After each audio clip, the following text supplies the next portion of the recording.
Umani ng batiko sa social media ang lifestyle YouTuber na si Claudine Ko matapos ang kanyang kontrobersyal na pahayag kaugnay ng kanilang pamilya na konektado sa mga malalaking proyekto ng gobyerno. Like hello, wala kaming utang na loob sa mga Pilipino, okay? This is not from taxpayers' money. The government literally paid us for the service that our business provided gets. Aniya sa kanyang naging tugon sa mga kumu-question sa kanyang marangyang pamumuhay. Si Claudine ay anak ni Christopher Ko, may-ari ng Highton Construction and Development Corporation na kabilang sa top 15 contractors na may pinakamaraming flood control project sa bansa.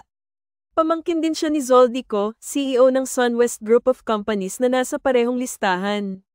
Naging laman ng usapan ng kanyang social media content kung saan ipinapakita niya ang mansyon, mamahaling bag, pagbiyahe sa 38 bansa, at isang dinner bill sa BGC.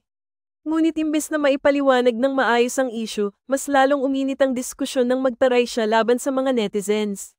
Hindi rin nakatakas sa puna ang kanyang sagot na ang gobyerno raw ang nagbabayad sa serbisyo ng kanilang kumpanya, dahil malinaw naman na mula sa buwis ng taong bayan ang pondo ng pamahalaan.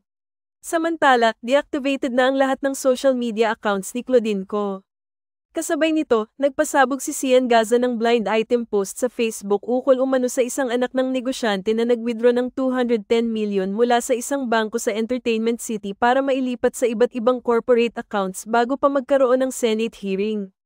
Bagamat hindi pinangalanan, maraming netizens ang naghihinalang si Claudine ang tinutukoy dahil sa timing ng pagkaka-deactivate ng kanyang accounts at pagkakadawit ng kanyang pamilya sa mga flood control projects. Ano ang sa inyo sa balitang ito?